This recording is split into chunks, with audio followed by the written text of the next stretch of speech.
thank you for joining me. If we've not met, my name is Christine, and this is my channel, Christine Says a Lot, where I talk about all things sewing, mostly sewing garments for me. And as always, whenever possible, I will link in the description box below anything and anyone that I talk about in this video. I decided to participate in the Make 9 2022, and for two reasons. One, I want to fill some gaps in my wardrobe, and two, there are some beautiful patterns that I have been wanting to sew but haven't gotten around to sewing, and I want to make sure I get them done in 2022. If you've not heard of the Make 9 challenge, in a nutshell, it is something that was started on Instagram several years ago, and it's a low pressure, make 9 things in the year, and the goal is to make your list, make all 9 items, and then share them with people. And that's what I plan to do. I plan to make my 9 items and share each of the items I make in a pattern review when I do my monthly make videos. Are you participating in the Make 9 challenge? Let me know if you are.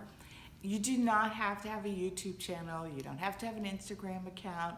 You can just make yourself a list of 9 items that you would like to make in 2022. And I would love it if you would share on my channel what you're making for Make 9 2022. I'm going to go through my Make 9 list in no particular order. I'll be sharing a photo of the pattern that I'm going to be sewing up, and I'm going to tell you a little bit about why I selected that pattern for my Make 9, and where I have fabric paired with the pattern, I'll be sharing that as well.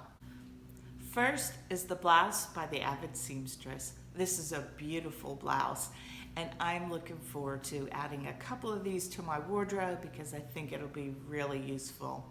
It can dress up, it can dress down, and I've already had my first pass on a muslin, and I'm going to link in the iCards above if you're interested in taking a look at that.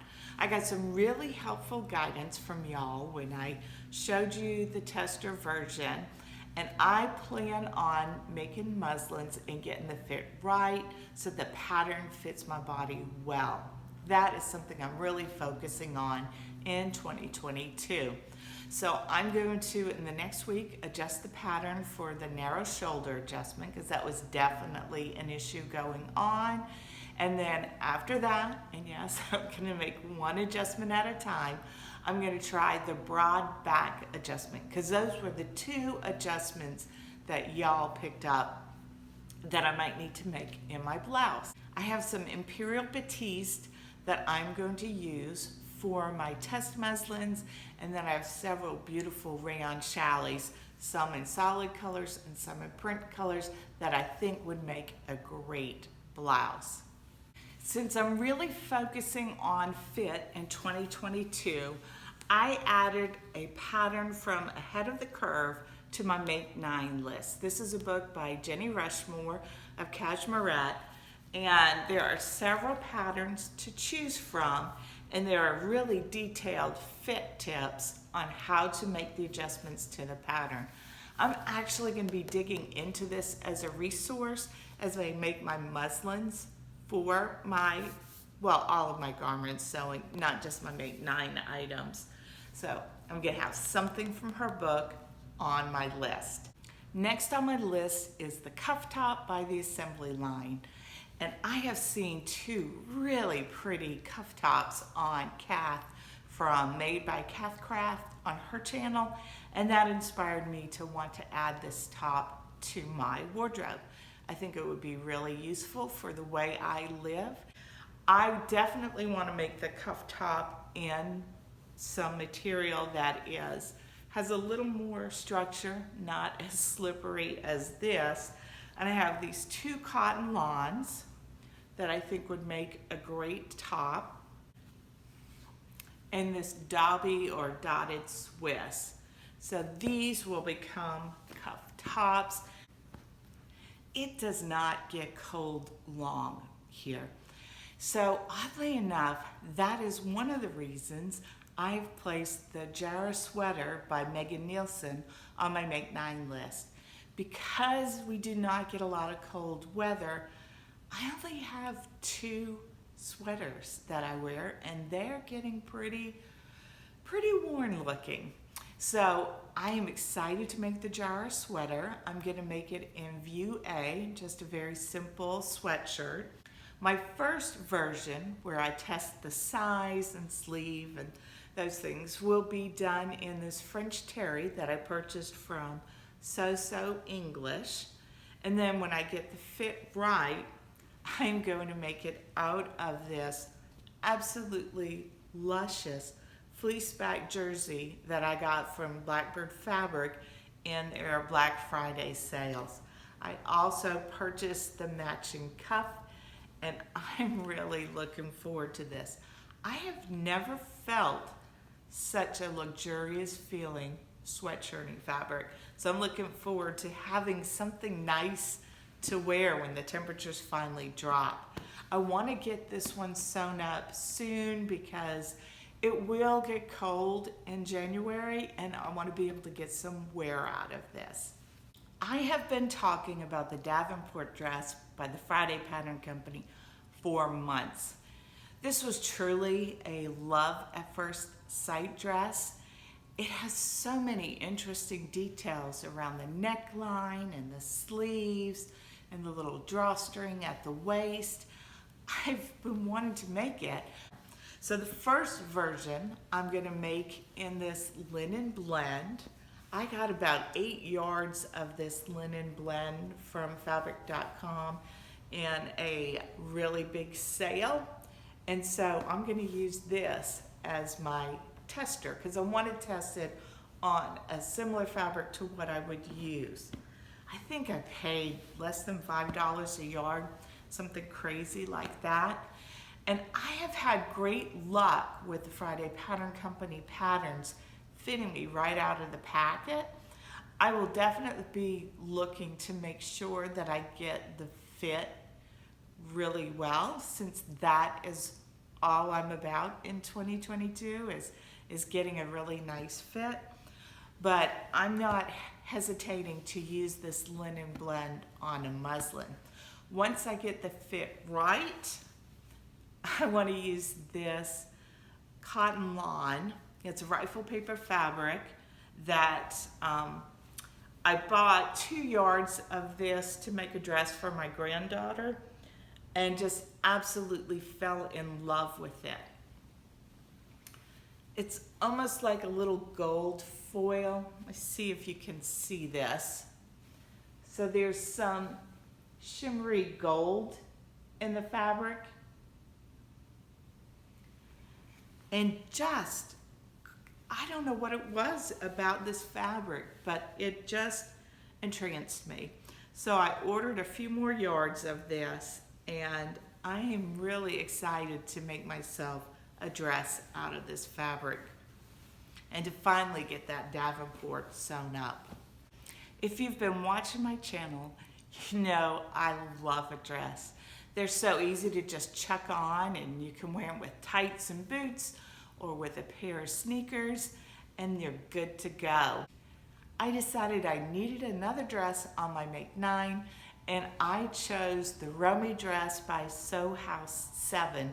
I like the simplicity of this dress, and I think it's something I could get a lot of wear out of. Easy to wear, and it just fits my lifestyle. I'm going to make my first version while I test the pattern in the linen blend that I showed you, and when I get the fit right, I think I'm going to make it in this rayon that is Alice in Wonderland theme. And I know when I wear this, I'll think of Adam from Adam Sews. He's kind of a little bit nuts about Alice in Wonderland. And I think a simple dress pattern will do this fabric justice. The other pattern that I've been doing a lot of talking about on my channel lately is the Nikko top by True Bias. Now I have seen this pattern all over the place and didn't pay it too much attention. And then I saw Katie's from Wandering Bobbins, and I knew I needed to have it. And I thought, why haven't I sewn this up already? Because it would be such a good wardrobe staple. Katie did a lettuce edge hem on her sleeves, and I'm not sure if my serger can do that, but I'm going to investigate that. The Nikko top requires a fabric that has really good recovery. And in my final version, I want to make about 2 of these at least. I'm going to use this navy rib knit that I got from Blackbird Fabric in their big sale, and it has lots of bounce and recovery, and I think this would make a beautiful Nikko. I did not have any rib knit in my stash prior to picking this up, so I did order some less expensive rib knit from So English so I could do a muslin and test and get the sleeve length right and make any adjustments on the fit that I would want. So I'm really looking forward to getting the Nikko top in, and it will be so useful. I have several overall or pinafore patterns that I like to wear. I have the Clio pinafore, which is one of my favorite recent makes. And I was telling Sarah from Naughty Gnome Creates that I felt like my hands were always going into the sides of my pinafore because I was feeling like I needed to tuck my blouse back down in the pinafore.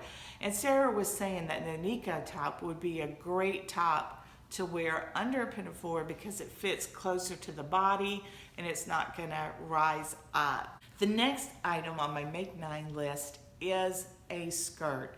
Now I have not decided which particular skirt that I'm gonna choose. I'm thinking maybe the A-line button-up Ellie Max skirt, or possibly the Brumby skirt.